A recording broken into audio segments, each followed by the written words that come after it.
मिलिए सबसे बड़ी खबर से। छोटे शहर की बड़ी कहानियां। हमने वो देखा जो अनकहा है। अब खबर आपकी उंगलियों पर। खबरों से परे, हर खबर पर हमारा नजरिया।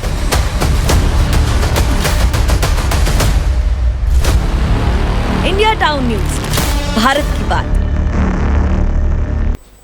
लोकसभा चुनाव के पहले कांग्रेस पार्टी के लिए सब कुछ ठीक होता हुआ दिखाई नहीं दे रहा है। मामला राजनांदगांव लोकसभा क्षेत्र का है, जहां पूर्व मुख्यमंत्री और कांग्रेस प्रत्याशी भूपेश बघेल के सोमनी में हुए कार्यकर्ता सम्मेलन में जिला पंचायत सदस्य सुरेंद्र दाऊ ने मंच से भूपेश बघेल के सामने पार्टी कार्यकर्ताओं की उपेक्षा पर सवाल खड़े किए, जिसके बाद उन्होंने यहां तक कह डाला कि इसके बदले में चाहे तो पार्टी उन्हें निष्कासित भी कर सकती है। भरे मंच से खरी खरी बात कहने वाले कांग्रेस के नेता सुरेंद्र दाऊ, जो इस समय हमारे साथ फोन लाइन पर हैं, सीधे उन्हीं से जुड़ते हैं और जानते हैं क्या है पूरा मामला। सुरेंद्र जी, आपका बहुत बहुत स्वागत है। जी नमस्कार। जी, हम जानना चाहेंगे आपसे, सीधा सवाल यही रहेगा कि आखिर क्या कांग्रेस पार्टी में सब कुछ ठीक नहीं चल रहा है? क्या आम कार्यकर्ताओं को जो जमीन से जुड़े हैं उन्हें महत्व नहीं मिल रहा है, जिसके चलते आपने ऐसी बात कही? मैं इतना कहना चाहूँगा आपके माध्यम से जी, कि अगर सब कुछ ठीक चल रहा होता तो हम 70-72 सीट से 33 सीट में नहीं आते। तो आज हम सबको चिंतन करने की आवश्यकता है। और आज लोकसभा चुनाव है। अगर लोकसभा चुनाव में भी कार्यकर्ताओं की अगर यही उपेक्षा रही, अपनी उपेक्षा करते रहे, तो मुझको नहीं लगता कि लोकसभा के परिणाम भी बहुत अच्छे आएंगे। तो मैं इन सबसे निवेदन करना चाहूंगा कि आज भी समय है, समय रहते लोगों की उपेक्षा करना बंद कर दें, लोगों कार्यकर्ताओं का ये सम्मान करेंगे तो शायद हम बेहतर परिणाम की ओर आगे बढ़ पाएंगे। जी दाऊ जी, जैसा कि आपने अभी कहा, तो हमें ऐसा ही लगता है कि विपक्ष के साथ साथ कार्यकर्ताओं की भी उपेक्षा हो रही थी कांग्रेस पार्टी में। बिल्कुल बिल्कुल बिल्कुल, वही बात मैंने पार्टी फोरम में अपने रखी है। तो किस तरह की उदासीनता से आप और आप जैसे जमीन से जुड़े नेता और कार्यकर्ता परेशान है कांग्रेस पार्टी की से? नहीं, 5 साल नेताओं ने और खासकर मुखिया ने देश के किसी भी कार्यकर्ता को और किसी भी नेता को तवज्जो नहीं दी। ये जिन्हें चाहते थे उनसे मिले और जिनको नहीं चाहते थे उनसे मुलाकात ही नहीं की। तो मुझे लगता है कि प्रदेश के किसी भी कार्यकर्ताओं से इनकी मुलाकात नहीं हुई। इनसे जो चाहते थे उनसे वो मिल पाए। दाऊ जी, आपसे ये भी हम जानना चाहेंगे, क्या जो बीते विधानसभा चुनाव की जो रणनीति बनाया गया था और जो परिणाम भी निकल कर आए, क्या ये सब इसी सब का नतीजा है? क्योंकि जो कार्यकर्ता है उनकी उपेक्षा करना, उनसे ना मिलना, यही सब नतीजा विधानसभा चुनाव में देखने को मिला कांग्रेस पार्टी को। बिल्कुल बिल्कुल बिल्कुल बिल्कुल, यही एक कारण था। कार्यकर्ताओं में कोई कमी नहीं थी। कार्यकर्ताओं ने जी जान से मेहनत किया। लेकिन आप जो है जब 5 साल उन्हीं लोगों की उपेक्षा करेंगे, क्षेत्र की जनता की उपेक्षा करेंगे, जी, तो जनता तो लोकतंत्र में जनता ही सबसे बड़ी ताकत है। बिल्कुल बिल्कुल, जनता ने इसका जवाब दिया। मुख्य तौर पर कांग्रेस सरकार के दौरान कभी किसी के ना पूछे जाने की आपने बात कही है, तो क्या आपका ये भी कहना रहा है कि चुनाव के समय बस पूछा जा रहा है? आखिर 5 सालों का दर्द आपने इस तरीके से मन से बयां किया, क्या कुछ और भी कारण थे इसके पीछे? नहीं, 5 साल मैं तो यही कह रहा हूँ ना। हम जब सरकार में होते हैं तो बहुत सारी उम्मीद सरकार से होती है और सारे कार्यकर्ताओं को प्रदेश में, क्योंकि 15 साल के बाद सरकार आई थी तो बहुत सारे लोगों को, कार्यकर्ताओं को बहुत सारी उम्मीद थी। लेकिन उस उम्मीद पे हमारे नेता खड़े नहीं उतरे। उन्होंने पार्टी के किसी भी कार्यकर्ता को वो तवज्जो नहीं दी। इवन जो है अपने मतलब पहचानने से कई लोगों ने इनकार कर दिया और इसका नतीजा ये हुआ कि कार्यकर्ता सहित पूरे क्षेत्र की जनता में वो आक्रोश आया और हम 72 सीट से 35 सीट में आ गए। ये बात तो किसी से छुपी नहीं और यही बात मैं कह रहा हूँ। हम 72 सीट से अगर 35 सीट में आए तो इसका कारण यही है कि ये क्षेत्र के कार्यकर्ताओं का और क्षेत्र की जनता का हमने उपेक्षा करना। जी, ये काफी बड़ा अंतर है 72 से सीधे 35 पे आना, आगामी लोकसभा चुनाव भी आने वाला है, लेकिन विधानसभा चुनाव में इन्हीं सब कारणों से ये नतीजा भी देखने को मिला है। अब हम ये भी जानना चाहेंगे, पार्टी की तरफ से यहाँ पर कार्यवाही की कुछ बात कही जा रही है, क्या पार्टी से निष्कासन, जमीन से जुड़े कार्यकर्ता का फिर एक बार अपमान होना और ये पार्टी की तरफ से इस तरह के बयान भी आना, क्या यही कारण है?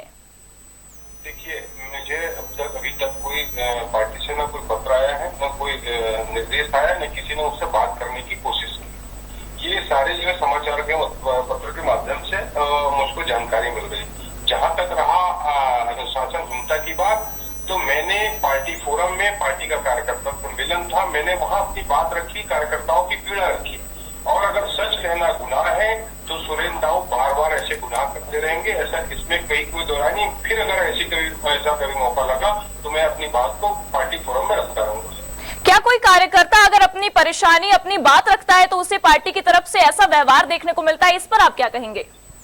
नहीं, मैं तो ये कहूंगा कि उसको आत्मचिंतन करने की आवश्यकता है कि कोई पार्टी का कार्यकर्ता अगर इतनी बात आपसे कह रहा है तो उसके पीछे कोई ना कोई वजह होगी और आपको आत्मचिंतन करने की जरूरत है। बिल्कुल। मैं भी पिछले 5 साल पहले मैं जिला पंचायत में था, अगर मुझसे कहीं कोई भूल चूक हो गई हो तो मैं उसको स्वीकार करने में मुझे कोई परहेज नहीं है।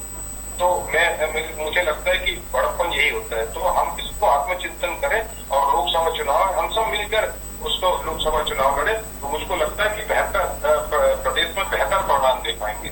और अगर हम तेरा और मेरा और ये करते रहेंगे तो मुझको नहीं लगता कि हमारा कोई परिणाम बहुत अच्छा आएगा। आपकी अगली रणनीति क्या रहेगी दाऊ जी? क्या भाजपा का दामन थामने का कुछ विचार है, क्योंकि खबरें यही आ रही? नहीं, ये सारी चीजें मनगढ़ंत कहानियां हैं, लोगों के द्वारा भ्रामक प्रचार किए जा रहे हैं। इनके ही लोग, जो कुछ चुनिंदा जो लोग हैं जिन्होंने सत्ता का सुख भोगा, उनको जिनको हमने इंगित किया, वो लोग अपने आप को बचाने के चक्कर में इस बात को दूसरा मोड़ दे रहे हैं कि हम भाजपा से सांठगांठ करके दुनिया भर की जो बातें प्रचारित कर रहे हैं। हमारी निष्ठा के बारे में राजनांदगांव की जनता पूरी अच्छी तरह जानती है, मुझे किसी को सफाई देने की जरूरत नहीं है ना। और मैं कांग्रेस का एक छोटा सा कार्यकर्ता हूँ, छोटा सा सिपाही हूँ और मैंने अपनी बात रखी है। पार्टी मुझे जो भी सजा देगी वो उसको मंजूर है। मुझे आपने अपने साथ साथ जो आपने बात अभी कही कुछ देर पहले कि कार्यकर्ता से मिलने नहीं आते थे पूर्व मुख्यमंत्री, चूंकि वो मुखिया थे उस समय और कांग्रेस पार्टी को संभालना उनकी जिम्मेदारी थी, और जो कार्यकर्ता मुख्य रूप से काम कर रहे थे उनसे ना मिलना और उनकी बातों को ना सुनना, उनकी परेशानियों को ना सुनना, इसको आप किस तरीके से देखते हैं? क्योंकि पिछला विधानसभा चुनाव भी बीता है, इस तरह से कांग्रेस का राज होना छत्तीसगढ़ में और अचानक से वो राज खत्म हो जाना, भाजपा का आना, इस तरह इन सब चीजों को आप किस तरह से देखते हैं? यही तो मैं कह रहा हूँ, मन से भाषण देना और अच्छा लगता है कि कार्यकर्ता हमारी रीढ़ की हड्डी है, कार्यकर्ता हमारी जान है, कार्यकर्ता हमारे भगवान है, ये कहना बड़ा अच्छा लगता है। लेकिन जब कार्यकर्ता हम चुनाव जीत कर जब आते हैं, हम सत्ता में जब कुर्सी संभालते हैं, तो यही कार्यकर्ता हमको पढ़ाई लगने लगते हैं, यही कार्यकर्ता हमको चुभने लगते हैं, यही कार्यकर्ता को हम नजरअंदाज करते हैं और उसका नतीजा ये होता है कि 72 सीट से 35 सीट पे आ जाते हैं। उसके बाद भी हमको अपनी गलतियों का एहसास नहीं है, और आज भी हम कार्यकर्ताओं को दुर्व्यवहार कर रहे हैं, कार्यकर्ताओं से दुर्व्यवहार कर रहे हैं। तो मुझको नहीं लगता कि हम पार्टी के हित में कोई अच्छा काम कर रहे हैं। आपने कार्यकर्ताओं से दुर्व्यवहार की बात कही है, हम ये भी जानना चाहेंगे, आगामी लोकसभा चुनाव है, राजनांदगांव से भूपेश बघेल को प्रत्याशी भी चुना है कांग्रेस ने, तो क्या लगता है जो प्रत्याशी चुनने के बाद और ये सब मामले आपके द्वारा भी कहे गए हैं और बहुत से मामले FIR दर्ज के भी मामले आए हैं, तो लोकसभा चुनाव की क्या कुछ तैयारियां कांग्रेस की तरफ से? पहले तो कांग्रेस को टिकट जब दिया उन्होंने तो इस बात का विश्वास में कार्यकर्ताओं को विश्वास में लेने की आवश्यकता होती है। आप बैठे कार्यकर्ताओं के बीच में और कार्यकर्ताओं के बीच में लेकर आप अपनी बात को रखें। पार्टी फोरम पे बिल्कुल हम स्वीकार करते हैं, अगर पार्टी कहीं किसी को नियुक्त करती है, कोई प्रत्याशी बनाती है, हम उसका स्वागत करते हैं। लेकिन इसका मतलब ये नहीं कि आप आए सीधे और हम पे आकर चढ़ जाए और हमसे कहें कि आप हमारे लिए काम करें। तो पार्टी का कार्यकर्ता किसी का कोई बंधुआ मजदूर नहीं है जी, बिल्कुल। आपके आदेशों को मानने के लिए बाध्य नहीं है। कार्यकर्ताओं का अपना आत्मसम्मान है कि वो अपनी बात को अपने फोरम में रख सकता है।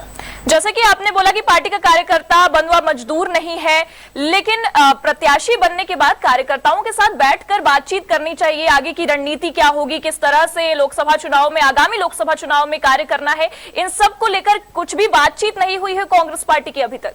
नहीं, किसी ने नहीं पूछा है। सीधा ये आते हैं, ब्लॉक में बड़ा सजाते हैं, वहाँ पे आते हैं, मंच पे खड़े होते हैं, भाषण करते हैं और चले जाते हैं।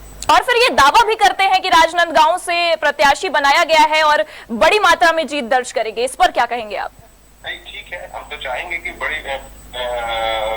बड़े मार्जिन से जीते हैं जी। लेकिन जीतने के लिए हमको वो काम करना पड़ेगा, लोगों के बीच में जाना पड़ेगा, कार्यकर्ताओं का सम्मान करना पड़ेगा, तब हम वो चुनाव जीत पाएंगे। अब कहना तो ये है कि मैं पूरे 11 लोकसभा जीत जाऊंगा, कोई भी कह सकता है मैं कुछ भी कर लूंगा। मैं तो कह दूंगी 5 लाख से वोट जीत जाऊंगा, तो ये संभव नहीं है। धरातल में हमको आना पड़ेगा। जी, मतलब हम यही समझे, कहने को बहुत सारी बातें पर करने को कुछ नहीं। हम ये भी जानना चाहेंगे, आगामी लोकसभा चुनाव से पहले आपको भी ये जानकारी है भूपेश बघेल पर एफआईआर हुई है, तो जबकि पूर्व सीएम खुद यहाँ से प्रत्याशी, राजनांदगांव से प्रत्याशी बनाए गए हैं, तो इसको आप किस तरह से देखते हैं इस मामले को? नहीं, मैं तो ये कहूंगा कि ये बड़ा मामला है जी, और बड़ा मामला है। इसमें मेरी टिप्पणी करना, मैं एक छोटा सा कांग्रेस का कार्यकर्ता हूँ, इस पर टिप्पणी करना मुझे उचित नहीं लगता, क्योंकि ये कानूनी मामला है। कहाँ क्या हुआ और कहाँ क्या नहीं हुआ, कानून अपना काम कर रही है। ये तो जांच का विषय है। जांच होने के बाद में पूरी जनता हम सबके बीच में आएगा कि कहाँ क्या हुआ है। मैं इस पर टिप्पणी करना उचित नहीं समझता। क्या कार्यकर्ता इस मामले पर सहयोग कर रहे हैं भूपेश बघेल का? किस मामले पर? ये जो मामला एफआईआर दर्ज का मामला आया है, महादेव ऐप का मामला आया है, वो उस पर इसमें हम कार्यकर्ता क्या सहयोग कर पाएंगे? ये तो उनका अपना मामला है। जी बिल्कुल। ये मामला सरकार और ईडी सीडी जो भी चल रहा है मुझको नहीं पता है। जी, इसका मामला है, वो जांच करेगी और जांच करने के बाद जो होगा वो कानूनी मामला होगा, कोर्ट से जो भी होगा। ये इसमें कार्यकर्ता कुछ नहीं कर। आगामी लोकसभा चुनाव के लिए दाऊ जी आप किस तरह से कांग्रेस को सपोर्ट कर रहे हैं इस वक्त? मैं तो एक पार्टी का कर्मठ कार्यकर्ता हूँ। मैं तो चाहूंगा हमारी पार्टी छत्तीसगढ़ में 11 सीटें जीते। जी, लेकिन फिर ये कह रहा हूँ, इन 11 सीटों को जीतने के लिए हमको कार्यकर्ताओं का सम्मान करना पड़ेगा, कार्यकर्ताओं को बैठ के पूछ परख करना पड़ेगा। ये नहीं कि चुनाव निकलने के बाद फिर हम उनको पहचानना बंद कर दें, हम काला चश्मा लगा लें कि हमको आगे वाला आदमी दिखे ही ना।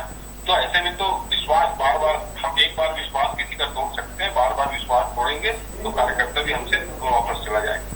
लेकिन दाऊ जी आपकी नाराजगी बड़ी है, आपने मंच से ये बातें कही और अभी तक पार्टी से किसी का ना फोन आना, ना किसी भी तरह के बयान भी ना आना, इसको आप किस तरह से देखते हैं?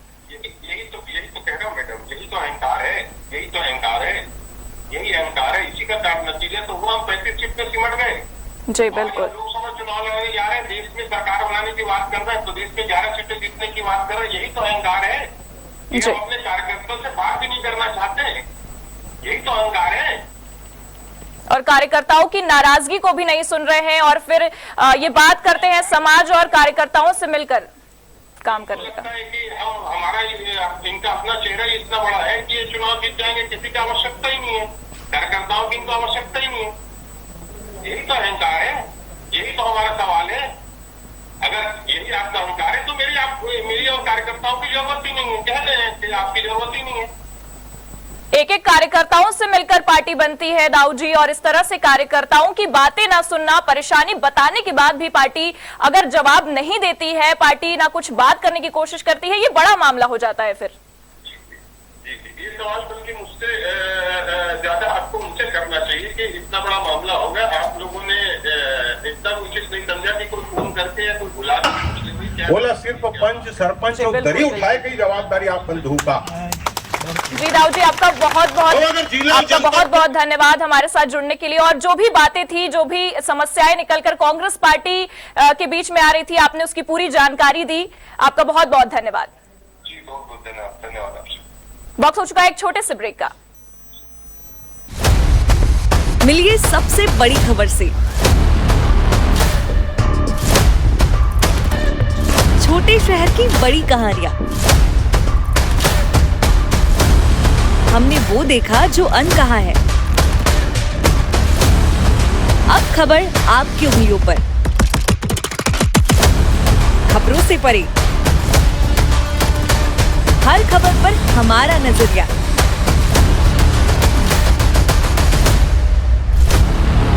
इंडिया टाउन न्यूज, भारत की बात।